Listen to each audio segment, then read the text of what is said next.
Hello, everyone, and welcome to today's broadcast, How Digital Holographic Microscopy Can Be Used to Explore Cell Movements, presented by Kersti, Application Specialist at Phase Holographic Imaging. I'm Alexis Cross of LabRoots, and I will be our moderator for today's event. We are delighted to bring you this educational web seminar presented by LabRoots.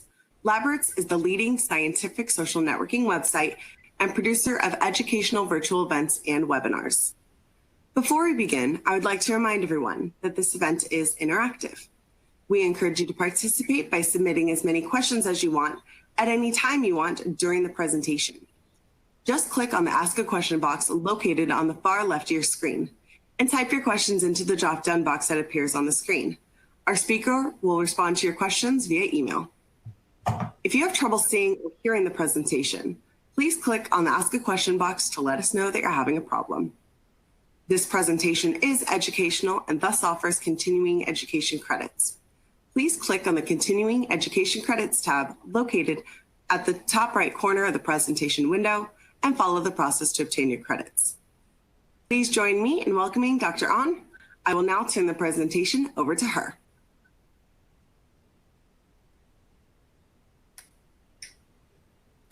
Thank you very much for that introduction. I'm really happy to be able to talk to you about digital holographic microscopy and cell movements. So this show has two learning objectives. One is to understand the technology and the potential of digital holographic microscopy in cell imaging. And the other is to understand the possibilities and challenges of measuring cell movement using digital holographic microscopy. So I hope that my presentation will lead you to obtain both learning objectives. I would just like to start saying that there are several manufacturers of digital holographic microscopes in the world. Here are examples from 5 of the manufacturers. I represent Phase Holographic Imaging that manufactures the holomonitor. So then, holography, what is that? In 1947, Dennis Gabor reported how you could improve image quality in electron microscopy. He was actually trying to save some lenses, make the setup easier and smoother. At that time, there were still not lasers available. They were readily available in the 60s. So, depending on whom you're asking, actually, the holography story starts in the 60s with the lasers, but as Gabor got the Nobel Prize for this in 1971, I count his report as the starting point. Digital holography was possible to perform in the end of the 1900s, say 1995, 1998, because at that time, computers started to be competent enough to handle the heavy calculations demanded by holographic imaging. And the first cell images published were just in the beginning, in the year 2002, 2003. So then, what is a hologram? Depending on whom you're asking, it's not actually a picture. It's a photographic recording of a light field. So what you see here looking like a striated desert or something is actually a pattern on a photo paper that will, if you put the right kind of light on it, a picture will emerge because the light rays will bounce back, forming a picture. And that picture can be viewed without special spectacles or other intermediate optics. You get a 3-dimensional image by putting the correct kind of light onto this striated pattern. The example here is the, at that time, oldest man in the UK. He was 110 when the picture was captured.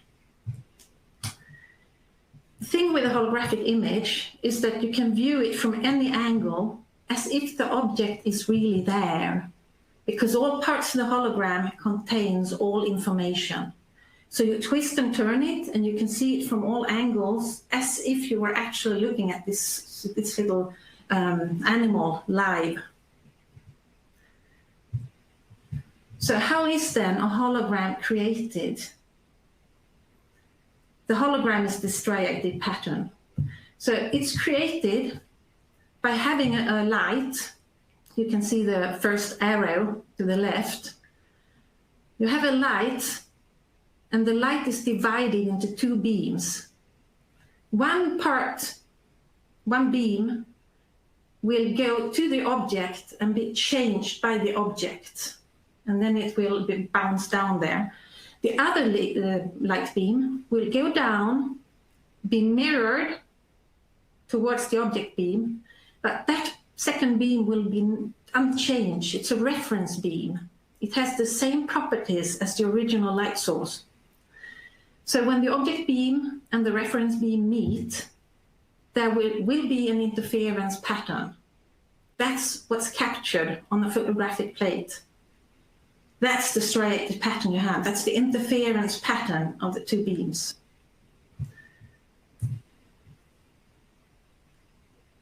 So what property of the light beams is then transferring into the hologram? Usually you look at light as a light wave coming up and down like this. In this example I have here, the blue object is such that the light beam doesn't move up and down as much anymore. The intensity of the light is shifted by that object. The green object, can you see that the light waves slow down a bit when they pass through that object? They move slower, and then on the other side they go back to original speed. It's a phase shifting object. It slows down the light. Most objects are like the yellow one on the bottom. They combine changing intensity of the light and changing the phase of the light. In the right image, you can see wave fronts, the red lines coming here. That's the wave fronts coming like this. So when the light wave passes through a sample, like a cell, for example, they will slow down depending on how thick the cell is at a certain point. So afterwards, when the light wave fronts roll out after passing through the cell, there will be like an imprint in the light wave. The light has been slowed down depending on how thick or dense the cell is. So based on that slowing down, it's called a phase shift, you can calculate the thickness of the object, the cell in this case. How thick is the cell? You can calculate that based on wavelength, refractive index for the cell, and the refractive index for the cell medium. So everything that we show you is calculated by computer if you put it into digital holography. So what happens here in digital holography is, instead of having light hitting a photographic plate, the interference pattern, the combined light beams after passing through the sample, will hit a sensor, a digital sensor. And the hologram there will go into a computer that will reconstruct cell images based on that hologram. Remember, originally, photographic plate, you put light on it, you get the image. Here, you have a sensor capturing the hologram, and then the computer will calculate the images. So because everything is calculated, everything can be given as hard numbers. It's quantitative as well as qualitative. You can see the thickness of the cells, for example, but you can also calculate how thick are they. So what does a reconstructed image look like? Here is an example. First, the left image, you can see it flat from above, and then the right image is tilted, and you can see the three-dimensional qualities of the holographic images. The coloring is all pseudo-colors. It's just a way of showing how thick the cells are. You can see the bars to the left, that the very thin, the background is the light blue, and the darker blue are thin parts of the cells, and the green and green, white, yellowish are the really, really thick cells. So the coloring gives you a scale on thickness, even in the two-dimensional image. So how can you work with these images then? I mean, they look pretty, but you need to do something with them as well. So the first thing you always have to do with a holographic image to work it is to identify what is cell and what is background. In this example, you see to the left a phase contrast image. The blue bar across the image is drawn above certain, like 5 cells in a row. And then you see the profile showing the intensity of the image. You can see it's not easy from that profile to see where there are cells and where there is background. The 2 right images are holographic. In the middle image, you see the same blue line as in the phase contrast image. And you can see here also the profile of the cells. You can see that in this case, the profile is much clearer. It's really obvious where there is a cell and where there is background. So for computer software, it's much easier to identify cells than using a phase contrast image. So if you see the holographic image to the right, you can see that the cells are circled. That's the board with the color. That's the border of the cell. So everything that's circled will be counted as a cell. And as soon as you see the circle, the computer can also calculate data on that cell. So here you can see from this reconstructed image, the cells have been circled, that's the yellow, and each thing with a blue dot in it is counted as a cell. And you can see you already get the area, you can get the thickness, you can get the volume of the cell, you can get other parameters as well, just from circling the cells. So that's the benefit of holography, that you can actually get hard data out from your cells. So from the single cell I showed you before, you could already get data out. Here, you take all the image cells in one image frame, and you get the data out from that cell. So you can also have population data, like this. So here you can compare all the cells, example here, for thickness and volume. So you can here see what is the parameters of the cells. So from a single image frame captured at one time point, you can get data like cell morphology, cell numbers, cell confluence. So you can use these images for toxicity studies, for proliferation studies, for differentiation studies, or for quality controls. Like in this example here, they wanted to test if their gold nanoparticles based on a 2D graphene surface would harm the cells. Would it affect the cells? So they had MCF7 cells and L929 cells, and they just wanted to see what happens. So that's an example of using single images to get data on your cells.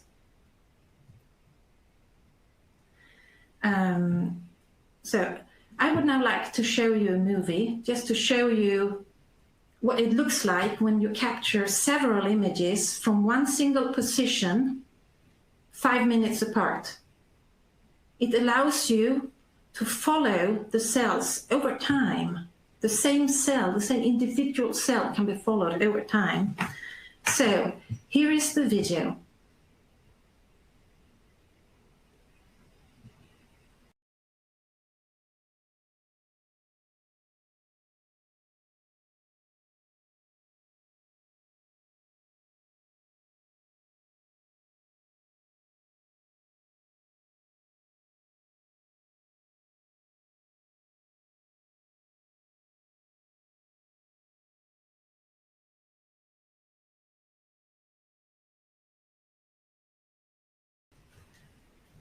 As you could see, you could follow the cells through over time, through cell divisions, and when they moved around, how they interacted, They shifted shape over time. This kind of time-lapsing, where you can get actual hard data out from every frame, includes, of course, cell morphology, cell number, confluence, but also, also cell movements. And you can use them for cell motility studies and cell migration studies, for kinetic studies, for cell cycle studies, for mitosis studies, cytotoxicity kinetic studies, for kinetic proliferation studies, and for kinetic differentiation studies. The example here, they have used a control and 3 different substances, and they have captured images. You can see in the diagrams, the x-axis shows the time. So the images have been captured over a day. And on the left, you can see parameters like cell number, that's the count. And you can see for control that cell number increases. For etoposide, the cell number is stable over time. For staurosporine, the cell number is pretty stable, as for colcimid. But when you look at the confluence and compare that to the cell numbers, then you get interesting things. You can, for example, see that the confluence first increased in etoposide-treated cells, but then the increase flattened out. So even though in etoposide you have the same number of cells, the confluence increases and then it flattens out. The next column shows you the cell area. Looking at the cell area for etoposide-treated cells, you can see that the cell area follows the confluence. This indicates that the cells grow in size, in the area size, even though their number doesn't grow. And that is because etoposide will inhibit, will block cells in G2M phase of the cell cycle, meaning that the cells would be rather large when they are blocked. And that means that cells will accumulate, large cells will accumulate in the cell culture. Looking at the second to last column, you have thickness, and that does not increase a lot. It increases slightly. But the slight increase in thickness, together with the increase in area, will give you a very strong increase in volume over time. And if you look at the cell image coupled to etoposide, the etoposide-treated cells, you can really see with your eyes that cells are larger than the control cells. This is just an example of how you can get different parameters, you can fit them together, you can even have images showing this, you get hard numbers on what happens to your cells over time in culture.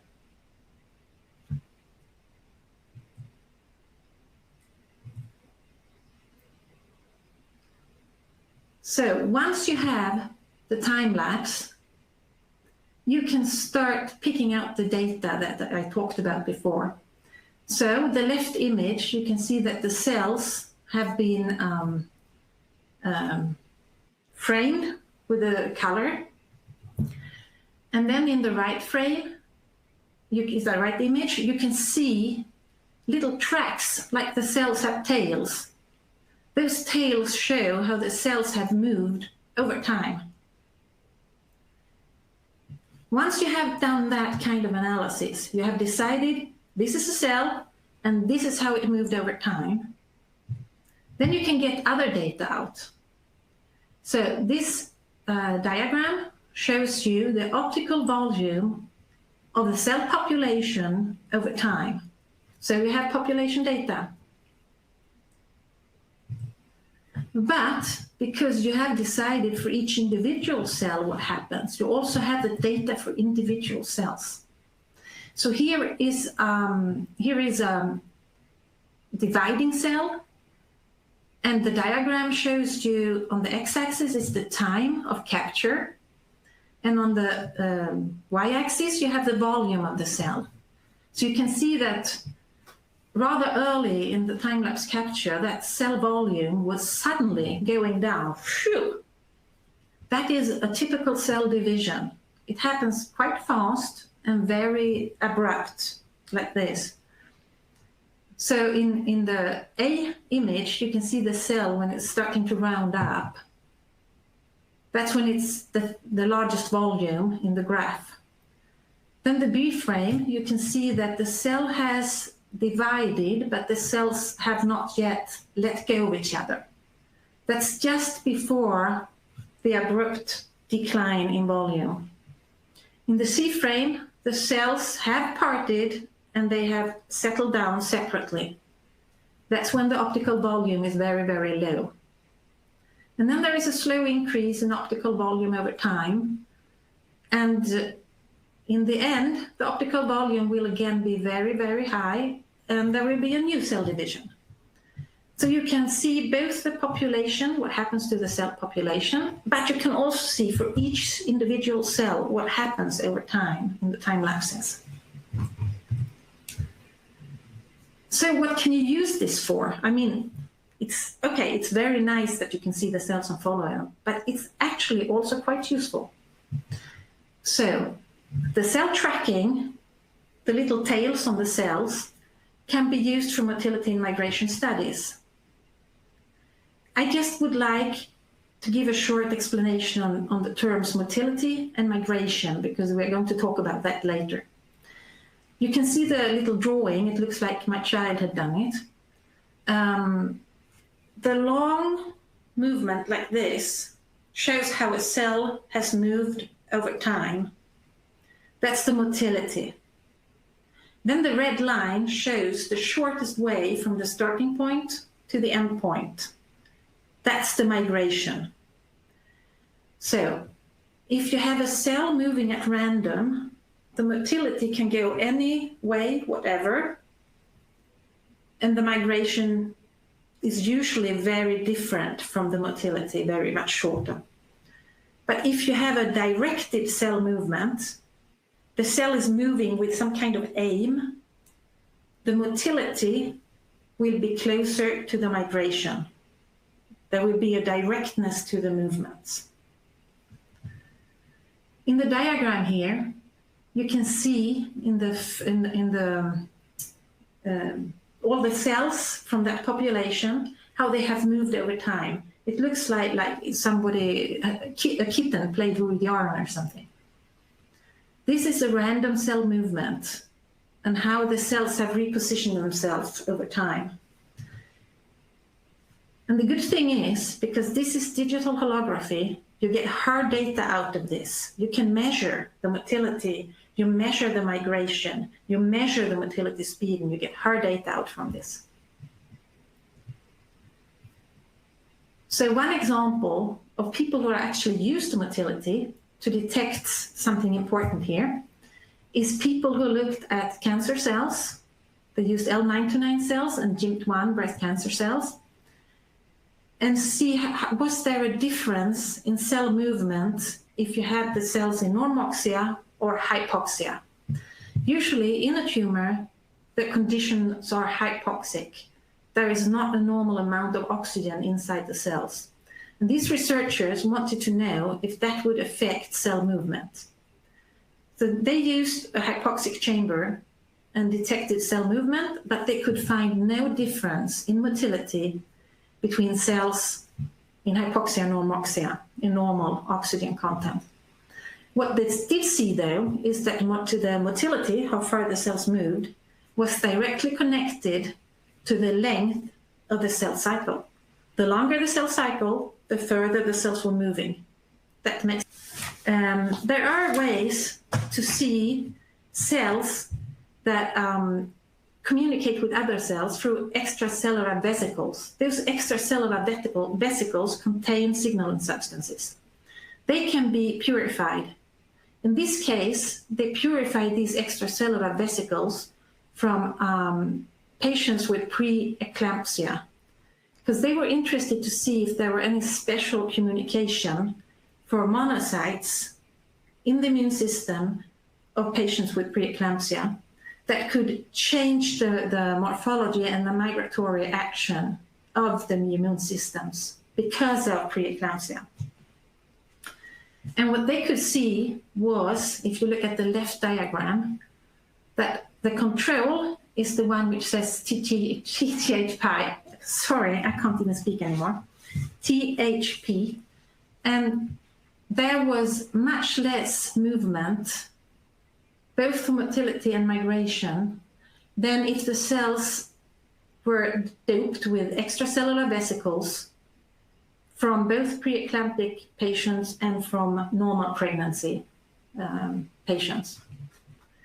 So yes, this signaling system of extracellular vesicles would affect the migration and the motility of cells, of immune cells or monocytes, which I find very interesting. Here is another very interesting way, if you can just use the migration and motility to study invasive migration in dense cultures of breast cancer cells. So vimentin is a marker for mesenchymal epithelial to mesenchymal transition. If you have vimentin upregulated, the cells become less stiff. And here you can see that the blue is the breast cancer cells with vimentin, while the red is breast cancer cells without vimentin. There are 4 different experiments. And in all of them, you can see that the red cells without vimentin would lose velocity. The x-axis here shows confluence of the cell sample. So it's 5% confluence, 10% confluence, and in between. So the researchers here have measured the cell motility depending on confluence.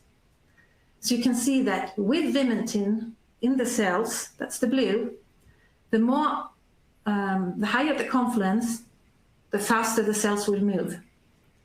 For cells without vimentin, they are not affected by the confluence, and they also don't move as fast. And this is highly interesting because if you have vimentin, you also have a more invasive cancer variety.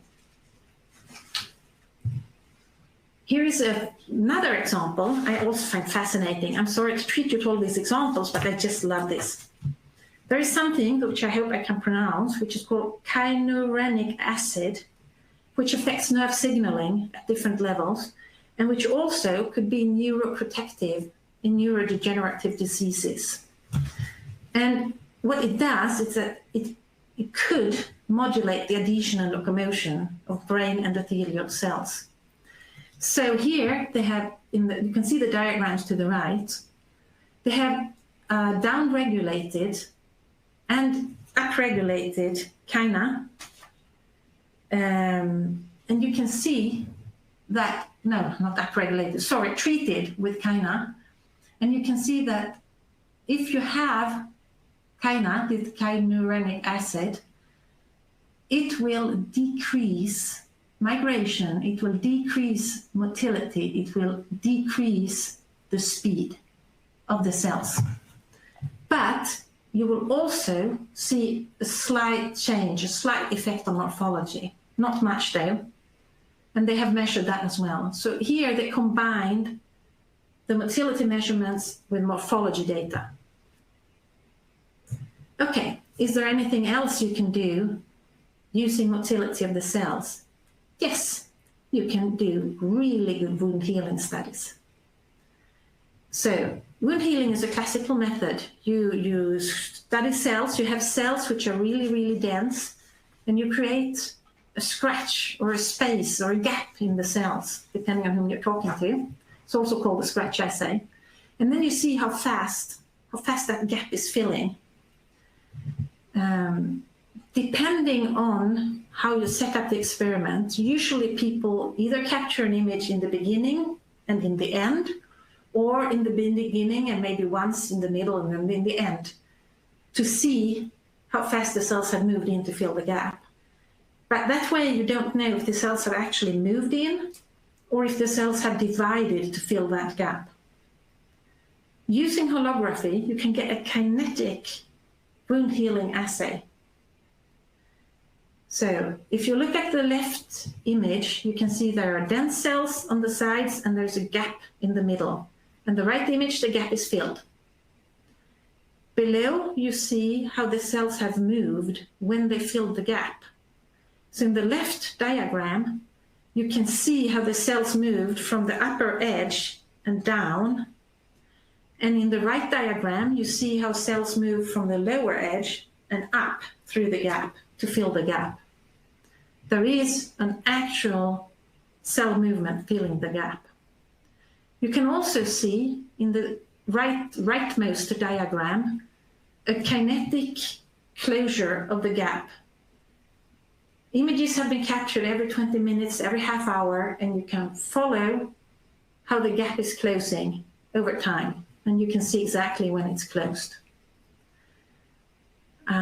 We are now going to look at a short movie just showing a digital holographic movie showing how the gap is closing on the wound healing scratch gap. And here is the movie.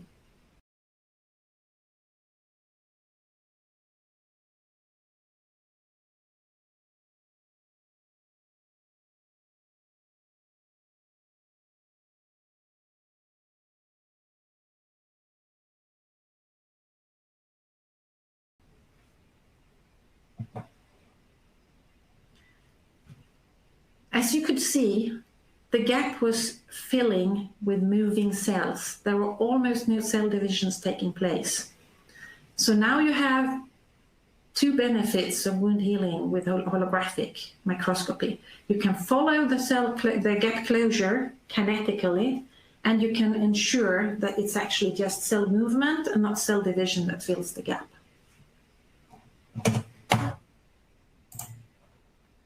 People have used this holographic microscopy to look at wound healing. So here is an example where the user has, you can see in the lower image to the left, first they show a bright field image, a white light image of the wound. You can see it's difficult to see the cells, but they're there. And to the right, you have the holographic images. You can see there are cells on the edges, and you can see that the gap is slowly closing. The uppermost graph to the left shows the cell-covered area of the gap. So there's a control and there are two treatments, and you can see there's a significant difference over time, that's the x-axis, how the area in the gap is covered by the cells. You can also, using digital holography, you can get the dry mass of the cells. And you can also see how the different treatments and the control, how the dry mass filled the gap over time.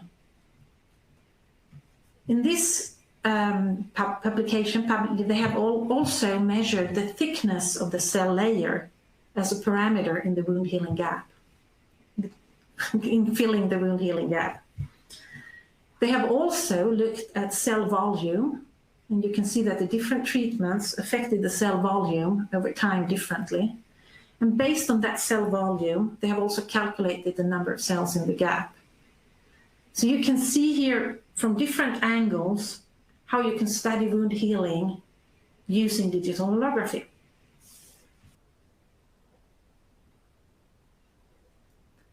Okay, and the next person using wound healing scratch assays with digital holography has looked at nexillin, which is important for muscle control of the mechanical stability of the Z discs in the muscle fibers. So they looked at if nexillin was also important for smooth muscles.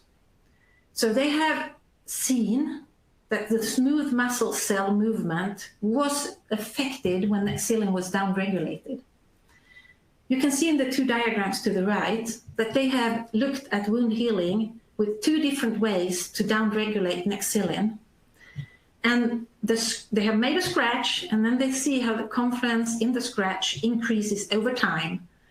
So you can see that the two different ways of downregulating nexillin will affect the wound healing properties of the smooth muscle cells in different ways.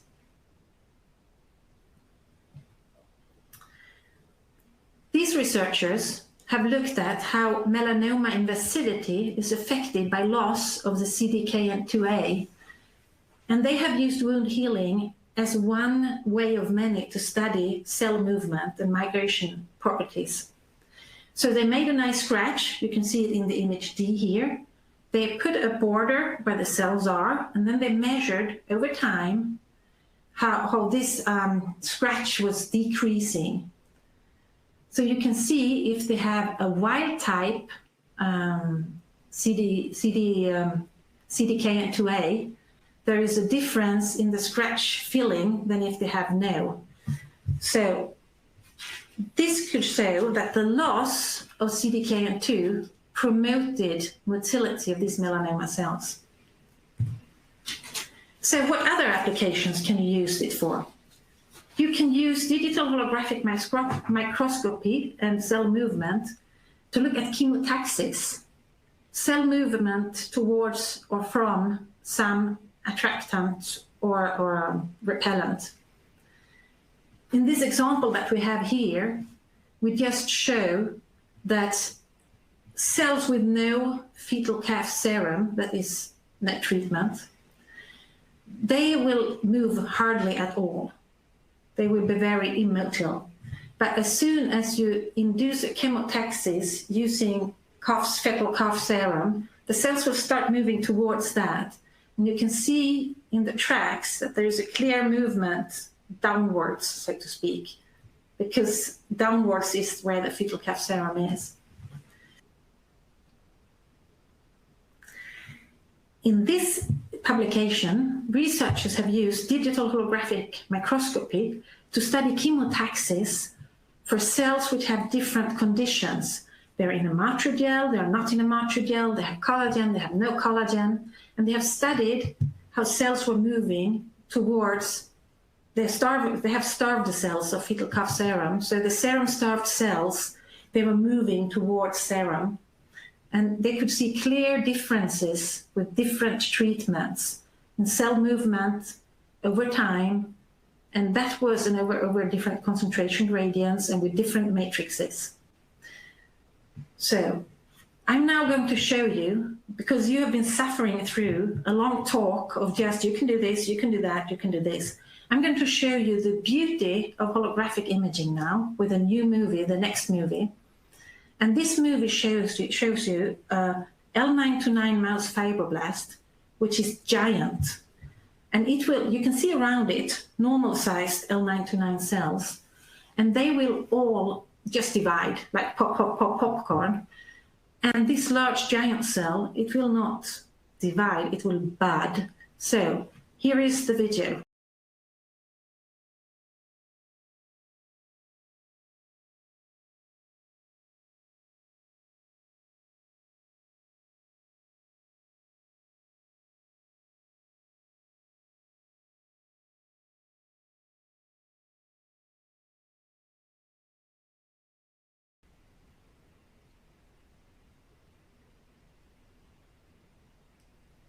This is the kind of rare moments that you can capture using digital holography. I would love to show you one more piece of eye candy before I conclude my talk. So this next movie will just show you cells that are actually exploding, and which then will be, well, I would call it helped by the friendly neighbor, but it ends up with a friendly neighbor devouring the exploding cell. These are apoptotic explosions, I will have to add. And then there is another friendly neighbor who will play ball with a small part of the apoptotic cell. So these are DU145 prostate cancer cells, which have been treated with etoposide, causing them all to explode. So here is the video.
Okay, just to now conclude my talk, I would just like to give you the last benefits and limitations of digital holographic microscopy. So you can see the benefits list is quite long because I'm obviously in favor of digital holographic microscopy, while the limitations list is quite short. So for benefit here, you have very few sample preparations. You just seed your cells and you put them onto the microscope stage, and that's it. You get quantitative hard data out from your images, and it's label free. You don't need any kind of labeling or staining or anything like that. That makes it also very non-invasive. The cells are quite happily moving around in their, well, I wouldn't say normal, because who says that the plastic vessel is normal, but as normal as possible. The cells just move around in their normal environment. You can also say that there is no phototoxicity in the cells. They are not hurt by a really strong laser light. The laser is really, really low intensity. It's a red laser often most, but you can have any kind of laser, but usually it's very low intensity. You can therefore, because of the label-free, no phototoxicity, cell-friendly thing, you can use really long-term studies. The longest study I found in a publication so far is 10 days. You can also, because of this non-invasiveness, self-friendliness, you can follow cells over time. You get kinetic measurements. And built into the technology, there is a digital autofocus. Normally, if you do long-term capturing of cells, like you want to do time-lapse, you would have to adjust focus every now and then, or you would need a really, really high-end microscopic stage. But in holography, in the software, there is a digital autofocus, which will sort out the focusing of the cells even over long times. So these are all strong pro benefits, making you want to use digital holographic imaging.